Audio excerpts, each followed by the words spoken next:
مثلاً ایک کہاوت ہے، مثلاً ایک بادشاہ تھا، کوئی امیر تھا، اپنے گھر کے اندر بڑے پرسکون زندگی کی توقع رکھتا تھا، بہت اچھا گھر بن گیا، سب کچھ ہو گیا، لیکن ایک موقع کے اوپر کسی وجہ سے رات کو سونے سے پہلے پریشان ہو گیا، اور وہ پریشانی ایسی چڑھی اس کے ذہن کے اوپر کہ بار بار اپنے دل کو سمجھاتا تھا کہ دیکھو صبح ہونے تک میں کچھ نہیں کر سکتا، اور یہ میرا کمرہ ہے، میرا بیڈ روم ہے، اس میں دنیا کی ہر نعمت پڑی ہوئی ہے، اور صبح ہونے تک تو میں ویسے ہی کچھ نہیں کر سکتا، تو ابھی تو سو تو جاؤں کم از کم۔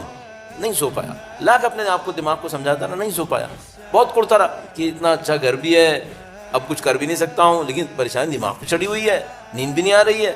تو اس عالم میں صبح ہونے لگتی ہے، اب صبح ہوتے ہوتے کبھی خدا نہ کرے نعوذ باللہ کسی کے ساتھ ایسی بات ہو جائے تو اس کو پتا ہوتا ہے کہ صبح تک ہوتے ہوتے انسان کے دماغ کی کیا حالت ہوتی ہے، کہ جو بعض جوان بعض بچے اوور تھنکنگ کی بیماری میں مبتلا ہو جاتے ہیں، بڑے مظلوم ہوتے ہیں بیچارے۔ جو ہم لوگوں کا دماغ 24 گھنٹے سوچتا ہے، ان کا دماغ 2 گھنٹے میں سوچتا ہے، لیکن یوز لیس سوچتا ہے۔ اس کا مطلب تھکاوٹ نہیں ہوتی، نہیں، بہت تھک جاتے ہیں۔ جو ہم لوگ 8 گھنٹے میں نہیں تھکتے، وہ بیچارے 1 گھنٹے میں تھک جاتے ہیں، اوور تھنکنگ ہو رہی ہوتی ہے دماغ۔ یہ بیچارے بڑے مظلوم ہوتے ہیں۔ وہ رات بھر جاگتا رہا، صبح تک اس کی حالت خراب ہو گئی، اچانک اس نے دیکھا کہ ایک آدمی تھا، وہ پھٹے پرانے کپڑوں میں، اور خدا کا شکر ادا کر، تیرا شکر، تو نے کتنی اچھی رات نصیب کی مجھے، اے اللہ تیرا شکر۔ پھٹے پرانے کپڑوں میں باہر سردی میں روڈ کے اوپر گلی پہ کھڑا، اللہ کا شکر شکر شکر کر کے جاتا۔ یہ جو اندر تھا گھر میں، یہ بہت چڑھا کہ کپڑے اس کے جسم پہ ہیں نہیں، سردی ٹھٹر دینے والی سردی ہے، اور وہاں پہ کھڑا ہو کے شکر شکر کیے جا رہا ہے، یہاں میرا کوڑ کے حالت خراب ہو جا رہی ہے۔ اس کو بلایا، ادھر آؤ، شکر کس بات کا؟ کہنے لگا بہت اچھی رات میری۔ پھر دیکھا اس کا حال ہو لیا، کہنے لگا کیا اچھی رات میری؟ کہنے لگا میں سارے دن گھومتا رہا، گھوم کے بہت تھک گیا تھا۔ یہاں سائے میں ایک حلوائی کی دکان ہے، تندور اپنا گرم کیا ہوا تھا، اس کا چولہا گرم تھا،